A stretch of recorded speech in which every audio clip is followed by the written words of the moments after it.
because there were a few people that had conflicts, and that way we can share it with those folks.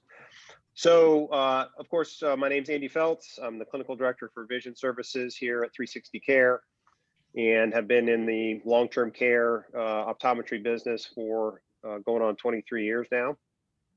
Ever since I did my VA residency in Cleveland, there was a veterans nursing home there, and just fell in love with the idea, and really have pursued it, and it's been great career for me. Always looking for ways that we can improve our services, not only for our patients, but for our doctors, because I know that, you know, the more fun things we have to do, the more engaged we are in our profession, you know, the more we like it. So that's kind of what we want to bring to you guys is you know, some new fun stuff. Had the privilege of working with a gentleman called Stephen Amroyan for many years. He's been involved in equipment, supplies. So we buy our punctal plugs from him. He's the one that showed me the Lacravera 6-month dissolvables. He's got a laser business. He's based out of Michigan. So he is our rep. I'll get you his contact information at the end. So I know some of us have ventures outside of 360, and you may want to use this technology in your private practice as well. Stephen would be your contact point if you wanted to order any of this product for your private practice patients. Also, we have Scott Butler with us. He's the president of Blythe Medical, the manufacturer, the people that are bringing this to market for us.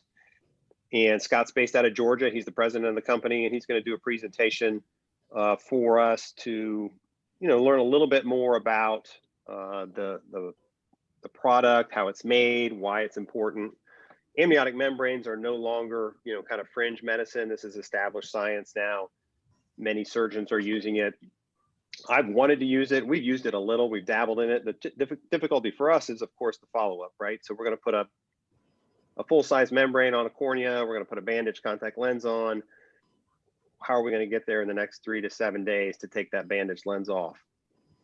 Also, concerns with our patient base and wearing a contact, you know, corneal hypoxia, et cetera. So there was, you know, kind of that, is it really worth it to do it on a scale?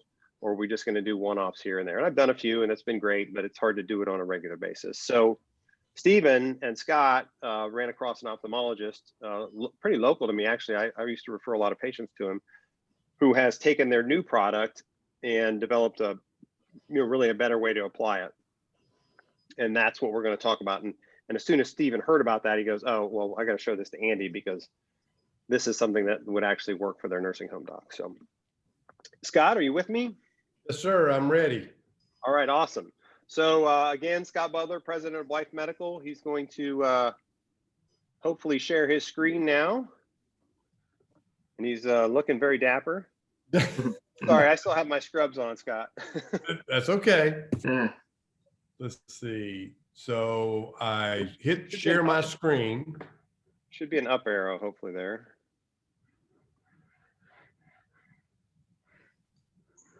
Try it again. Make you the host. Oh, there we are. Yep. There we are. Yep, looks great. So thank you for having me. I think this is a great opportunity for your patients as well as all of your practices. And so this is sort of a condensed version of a presentation that I give more for the ambulatory type patients that come into your practice. But it's still, the key information is the same.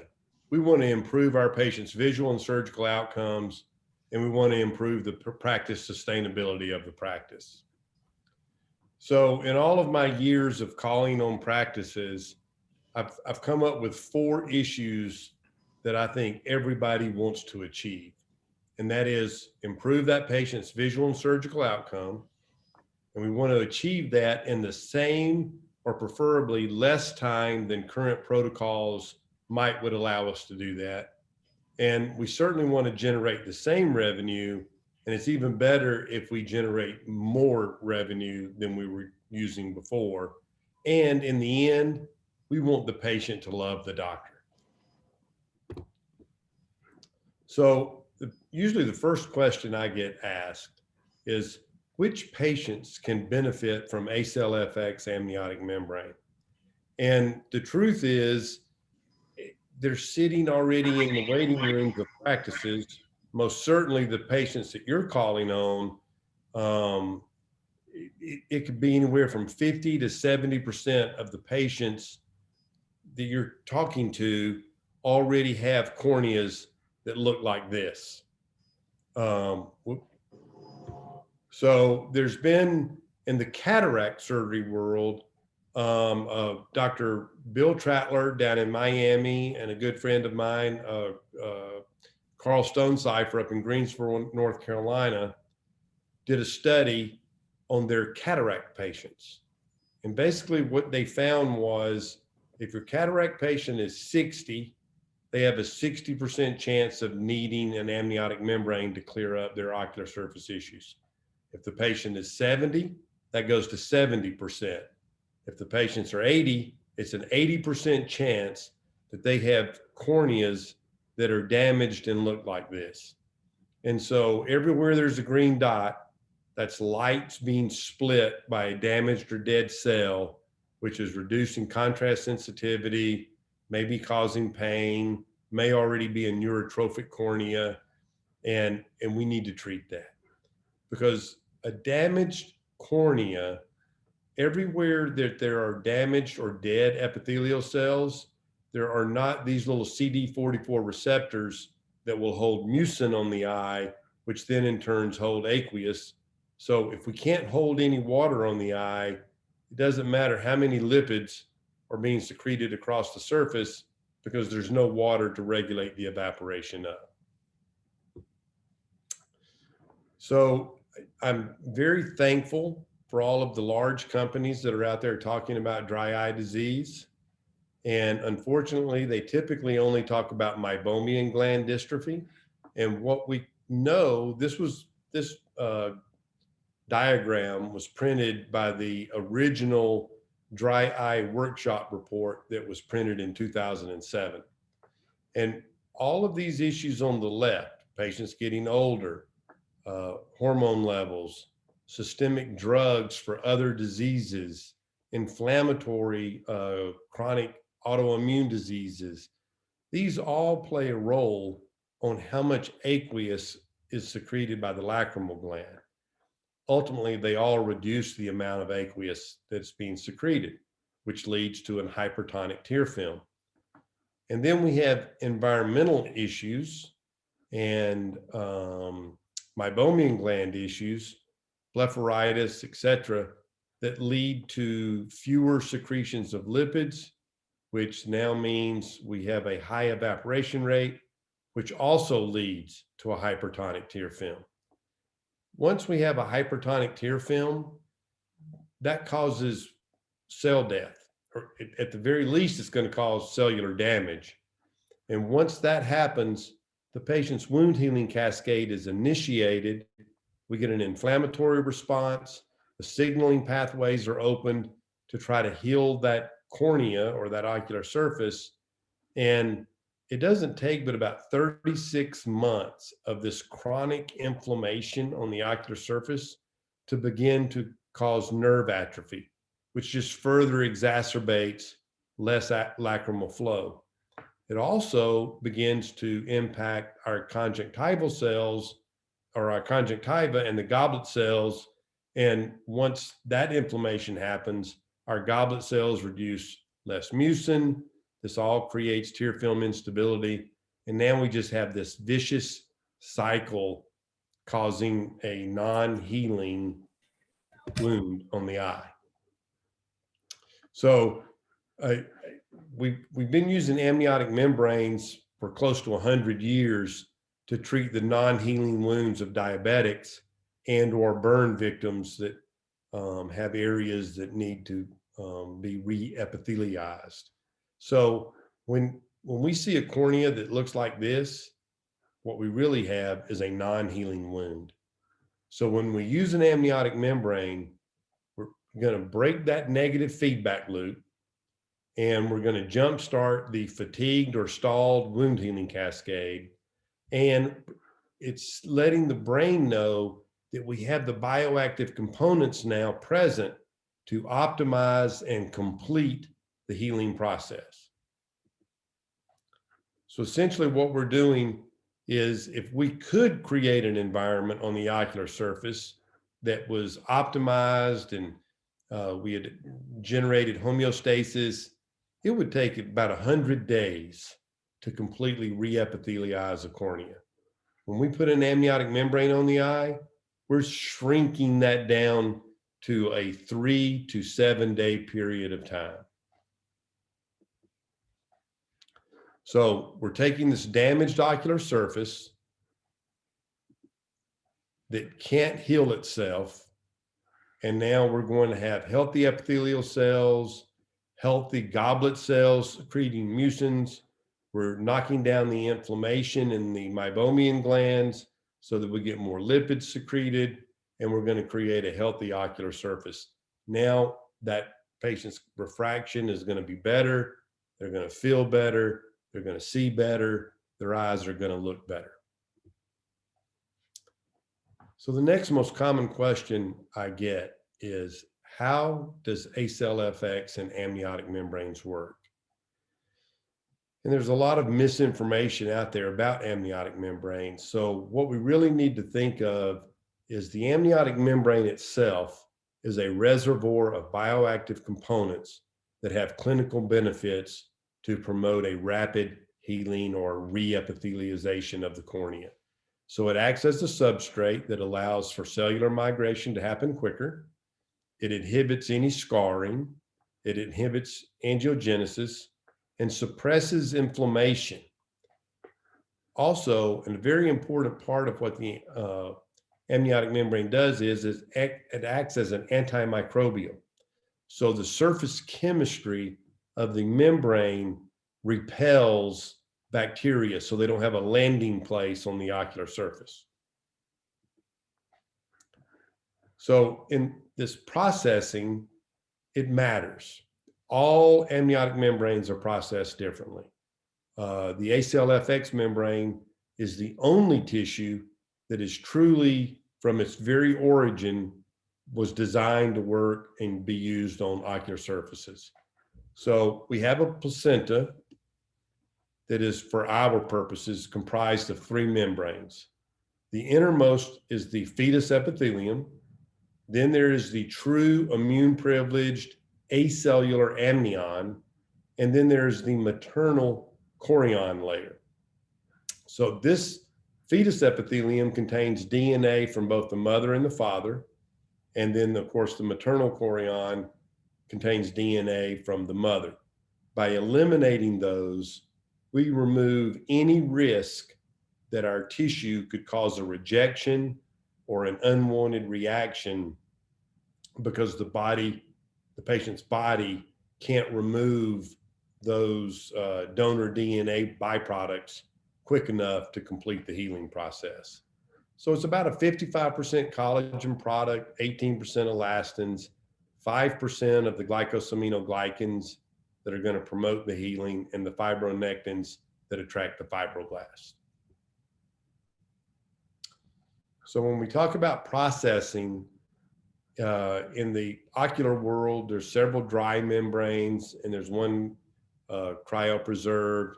There's really only one product, the ACell-FX product, that is completely decellularized and free of any donor DNA.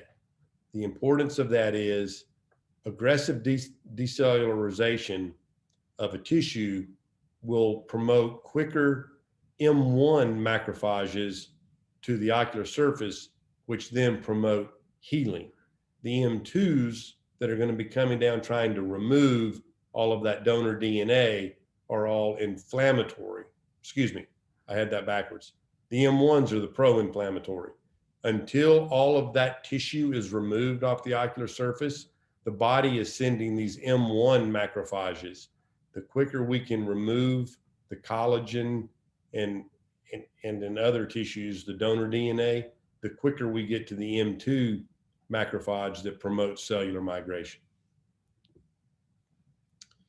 The second issue is essentially every other tissue that is being promoted to eye care practices has come from the orthopedic world. In the orthopedic world, they cross-link their tissues to act as a barrier to adhesions so that they don't get fibrotic growth in and around the nerves and cause unwanted second surgeries or pain in the patients, etc. So it's important that the tissue that we put on our patients is not cross-linked, because we want to heal rapidly, not leave a tissue on the eye for a long period of time. And then most importantly, when we're dealing with companies, my company's been around since 2008, 2013. I've been in the amniotic membrane business with eye care since 2007. It's important to know who you're dealing with. This was a company in 2015. This was published in 2016.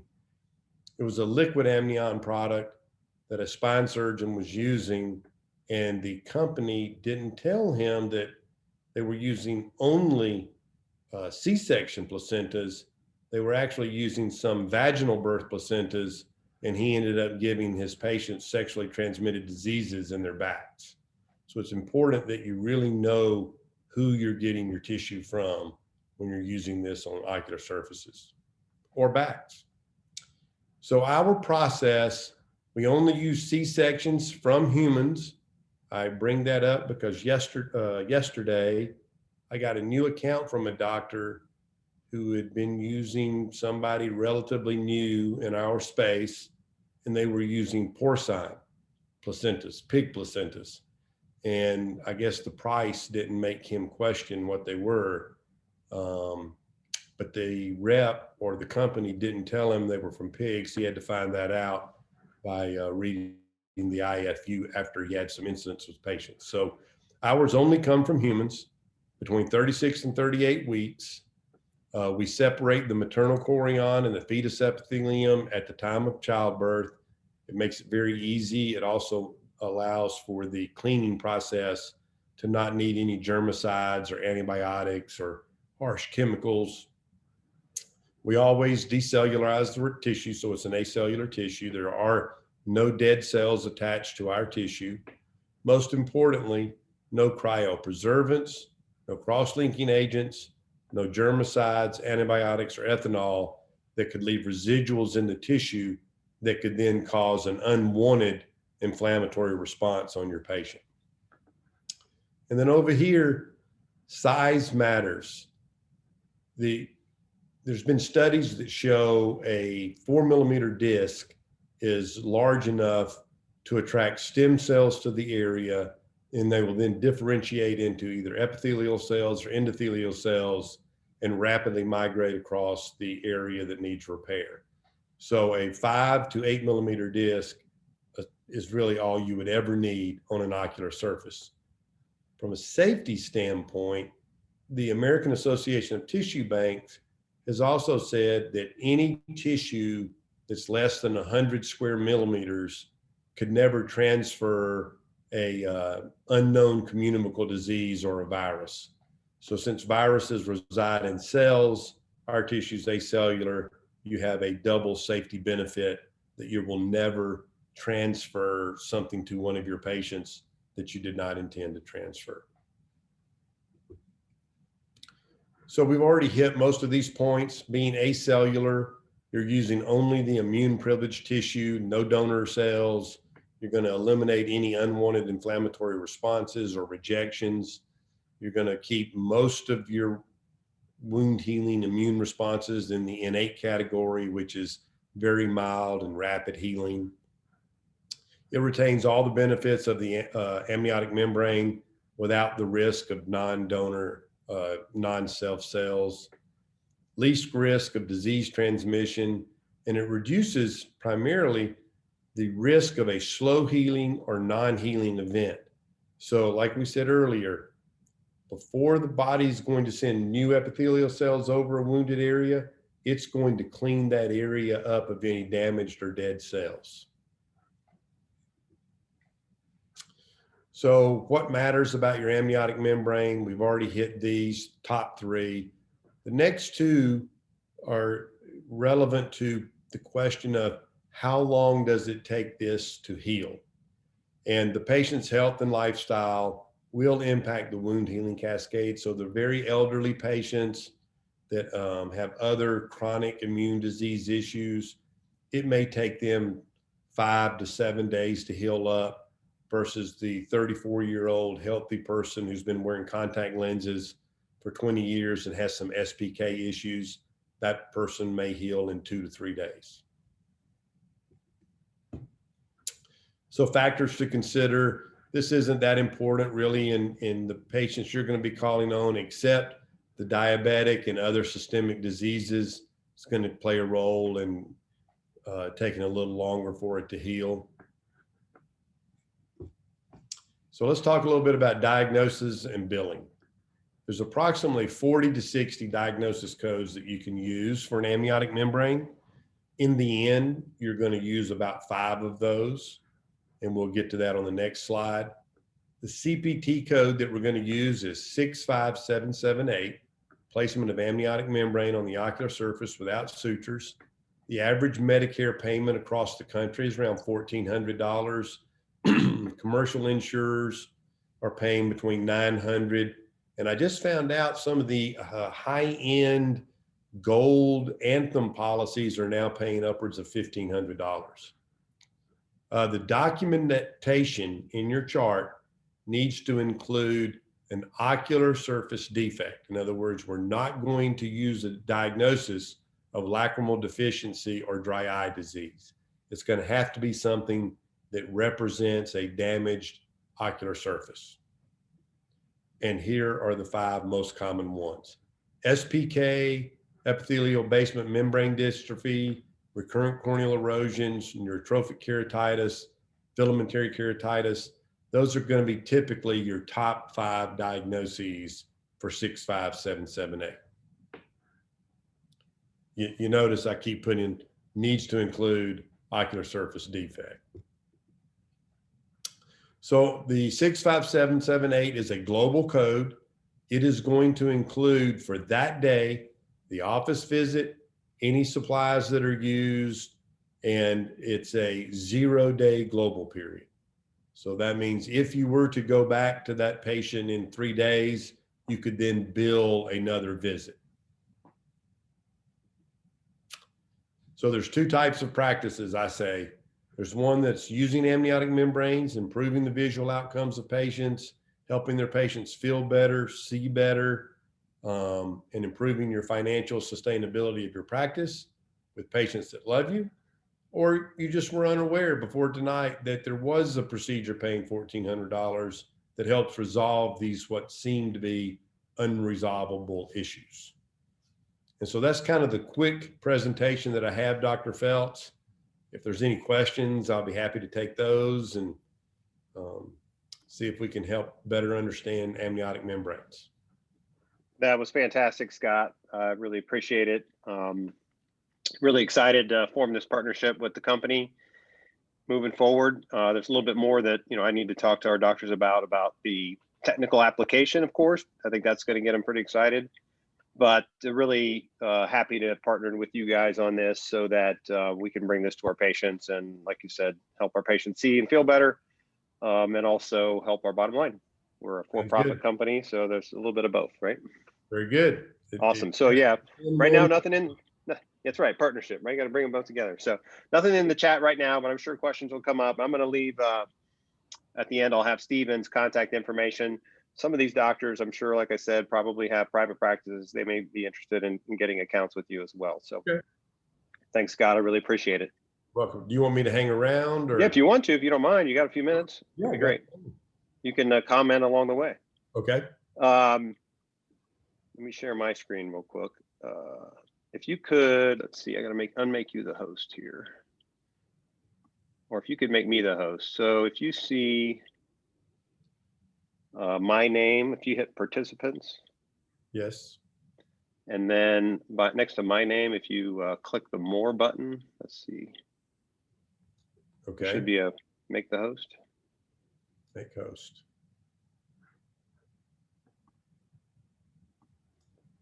All right. Well, not yet. There. Did that work? Not yet. See if it does it again.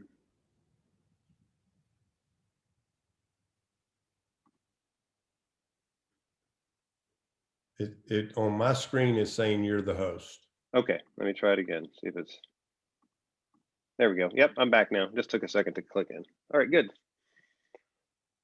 So I want to show a little video I took of my setup. So I guess I should talk a little bit about how we're applying this. What makes this great and different is a 5 millimeter disc is small. It hydrates quickly on the patient's corneal surface. So it does not require a bandage contact lens. What I'm doing is, and this is what the ophthalmologist here locally is doing for his patients, is I'm placing this 5 millimeter disc on the corneal surface, very close to the limbus, and then pressure patching the eye for 6 hours. Then the nursing staff, if I've done it at noon, I'd write an order, remove pressure patch at 6 p.m. and instill 2 to 3 drops of artificial tears, and then continue that every 4 to 6 hours for the next 2 to 3 days. It's worked great. 0 complications. I've done 5. I know Dr. Landrum's done a handful. Dr. Tuchek's done 5 or 6 already, and it's been well tolerated by the patient and easy to manage. So here's my setup. I've got, and this is what you would get if you want to do this. You're gonna email me and say, hey Andy, I want to do a trial run. We'll get you a couple 3 membranes, and we'll get you the kind of kit you need to perform the procedure. So I think it's really important that you lay this out before you do much, because I like to have everything ready to go. As you know, with our patients, lifting a lid and doing something and then going back over and doing something else doesn't really work. So I want to have everything ready, and I'm good to go. So this is my setup. First thing I'll do is anesthetize the cornea, and then I'll get my stuff out. So that gives them a chance to get the cornea numb, and for that to kind of dissipate a little bit through the system. So when I go to dry the surface off with a sponge, I'm ready to go. So I'll just play this video. And there's my, proparacaine, tetracaine, whatever you use. These sterile surgical drapes, I just kind of lay it out on the table.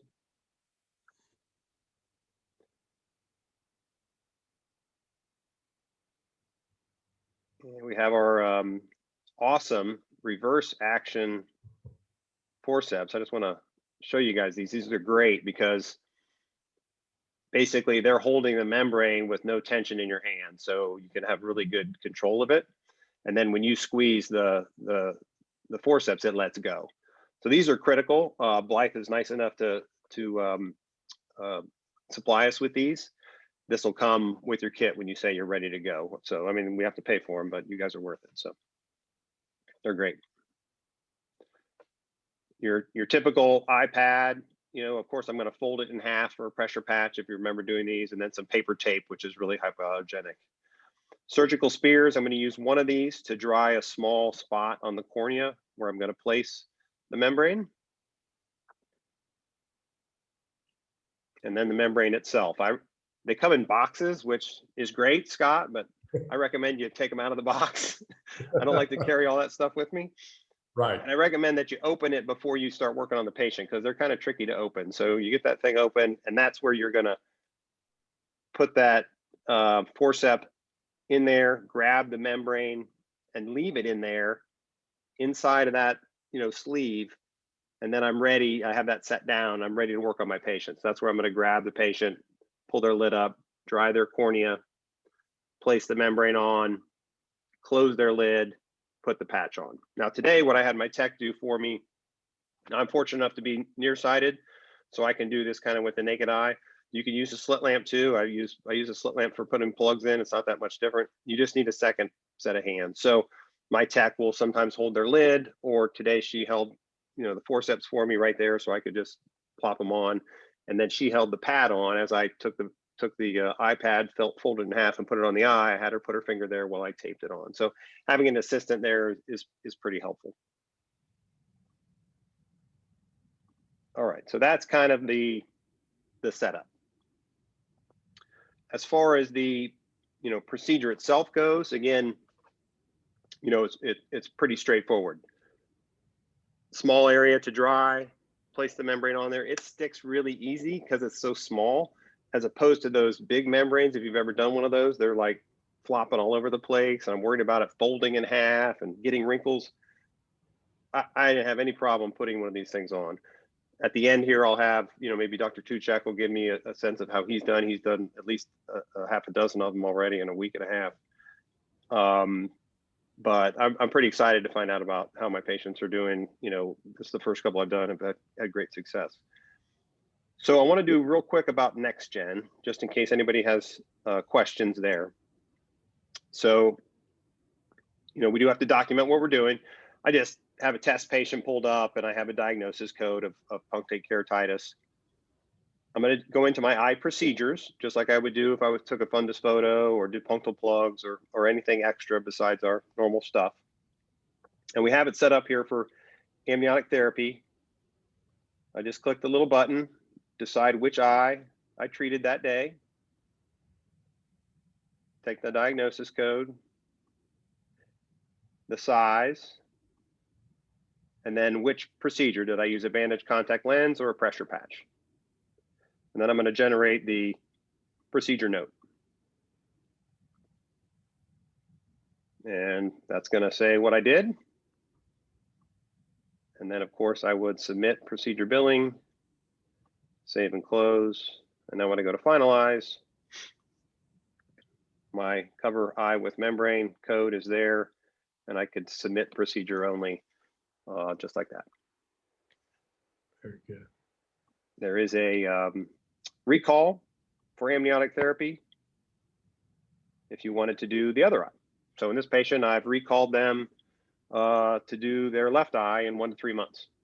So assuming this is a dry eye patient with bilateral disease, I'm going to recall them. And if I come back in a month or 2 or 3 and their right eye is feeling a lot better and looking a lot better, then of course I'm going to treat the left eye at that time.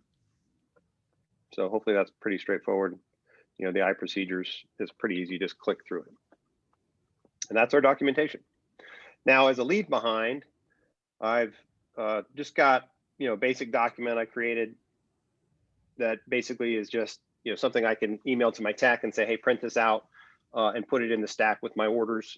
Some of the homes, have the paper orders. Those I'm just writing it out. Some of the homes don't want the paper orders and they, want something different because they don't have, telephone orders anymore. So this is just something you can use. But if they use the carbon copies, I'm just writing it out, 1 a day or 1 every other visit. It's not a big deal.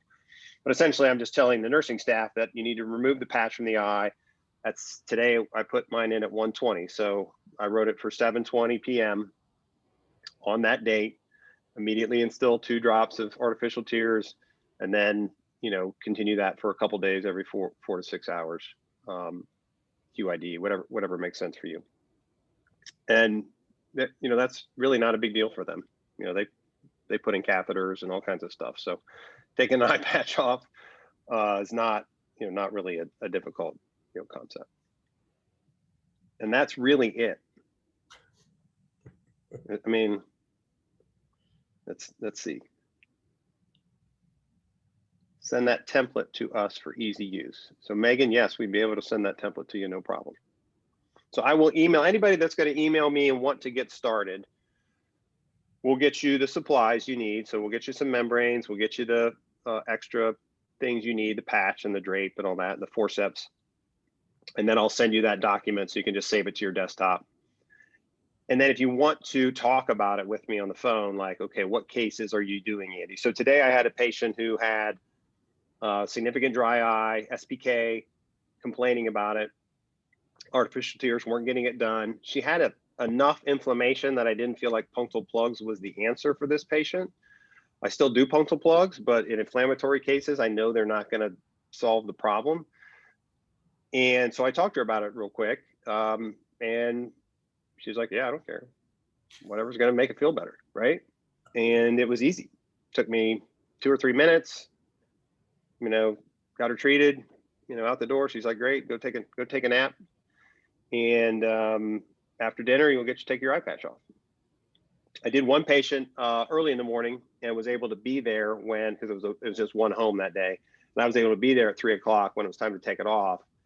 And it really was not she really had no sensation of the membrane at all. It's completely hydrated at that point, and the cornea sensation is not irritable at all, and they can see. So when I was doing the full membranes with a contact, they can't see the whole time, pretty much 3 to 5 days. Their vision's blurry. I'm really excited about being able to do this on a much broader range of patients with this technique, and I hope you guys are too. It's it's fun to learn new stuff and to deliver this to our patients, and hopefully we can make them more comfortable. We know that dry eye is a big issue for our patient base, and we know that artificial tears are a pain for our nurses. So if we can take somebody from 4 times a day down to twice because we've treated them with an amniotic membrane, or if we can take them from twice to once, or twice to PRN because we treated them with an amniotic membrane and really healed their ocular surface, I think that's a great thing we can do. And again, we're a for-profit business, and you guys have bills to pay, so a little extra reimbursement's a good thing as well. Okay, so I've already gotten some emails of people saying send me my kit. Let's see, I've got a few more chats here. I've got Dr. Price, ophthalmologist for us down in Savannah area. So superficial punctate keratitis is an appropriate diagnosis and indication. Is that correct, Scott? Yes, sir. That's correct. Because specifically that talks about dead and damaged cells on the ocular surface. And that's what the FDA has said amniotic membrane is for, to repair damaged ocular surface. Great.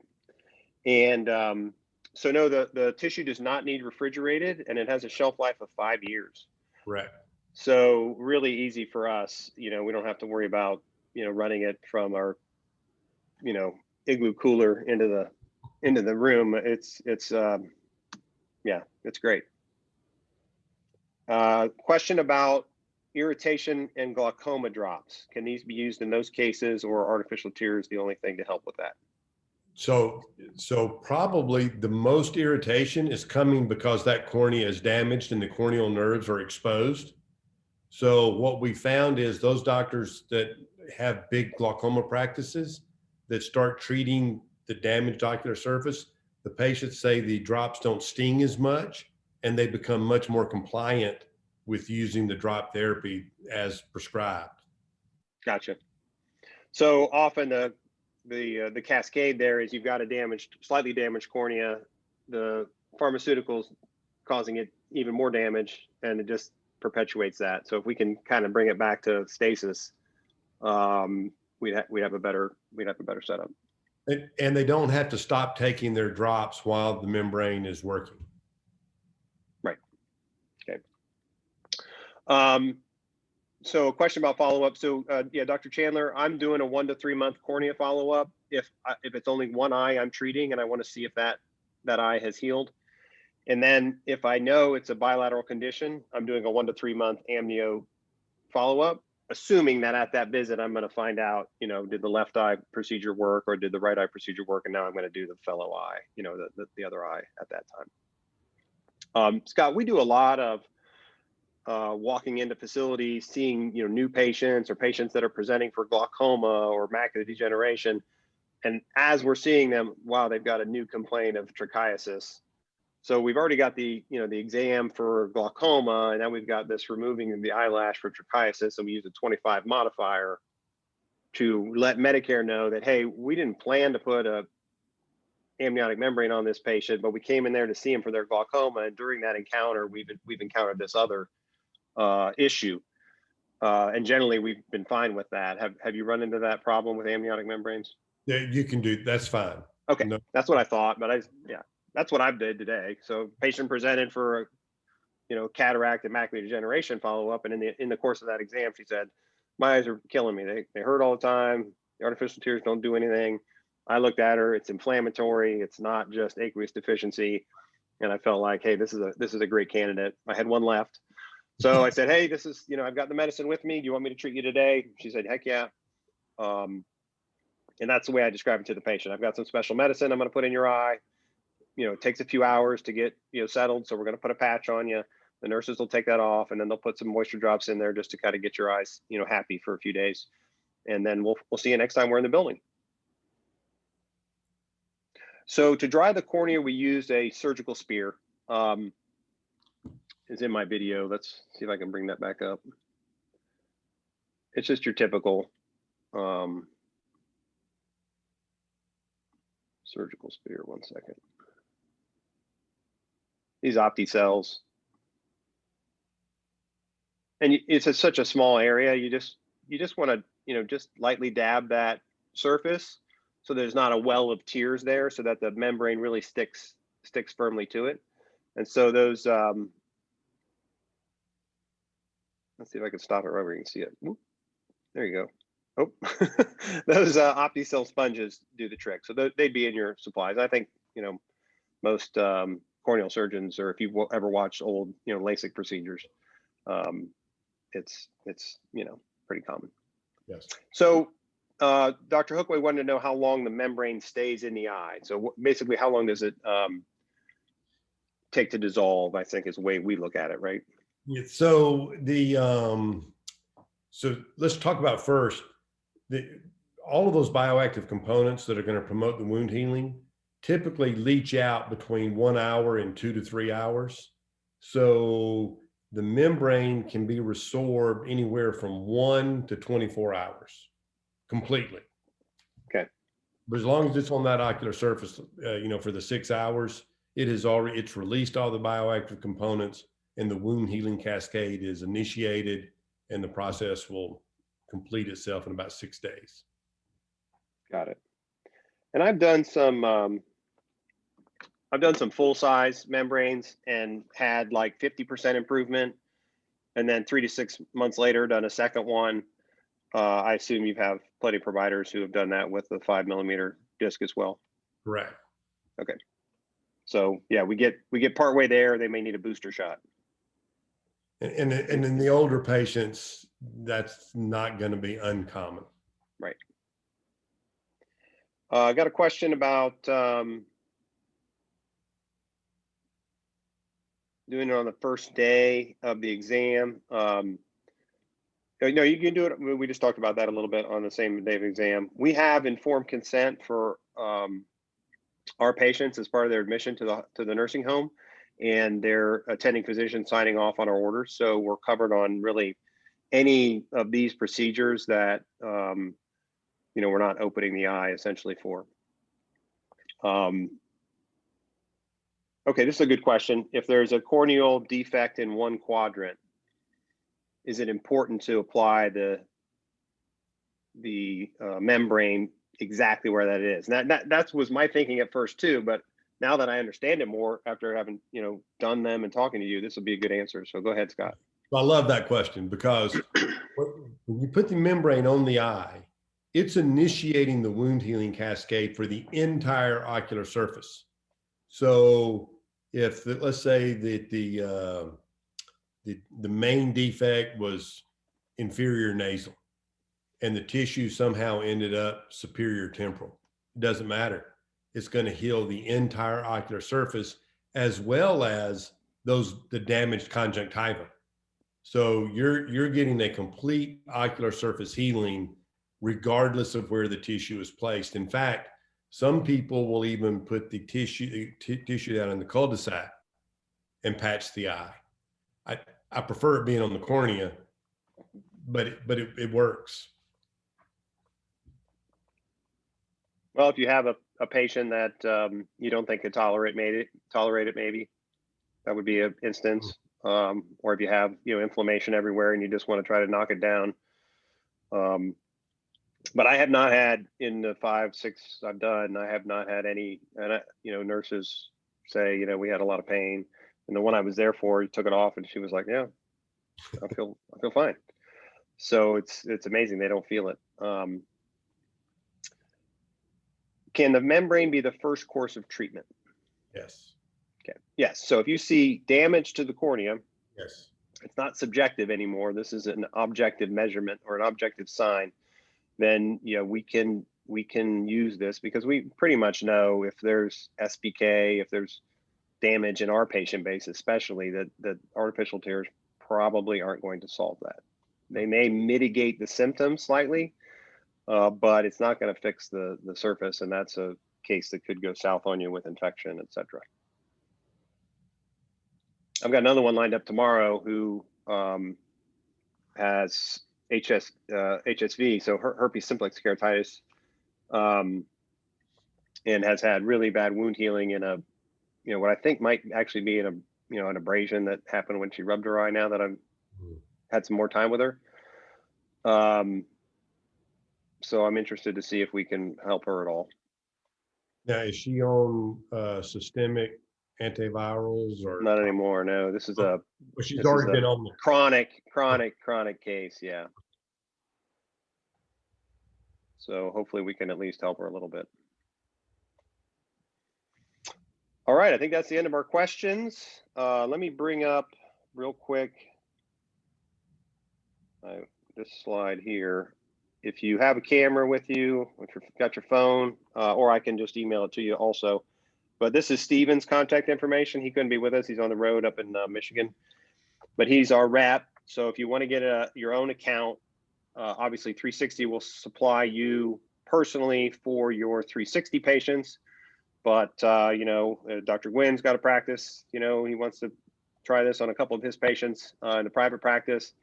From a private practice standpoint, it's great because, people don't like to walk around for 3 or 4 days without being able to see out of one eye, but they can handle 6 hours.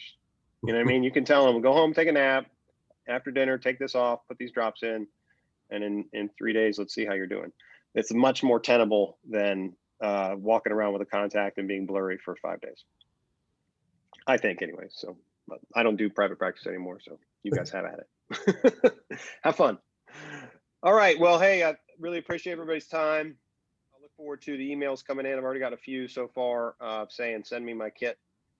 And we're here for any questions or concerns you might have. Obviously, I'm sure Scott's going to help us, roll this out if we have, questions along the way. But really appreciate, Scott, your education on the product, what it does, and being there to support us as we move into this service line for our clinics. You're welcome. Thank y'all very much. Look forward to working with everybody. Okay, great. Thank you, Dr. Phelps. Yep. Bye.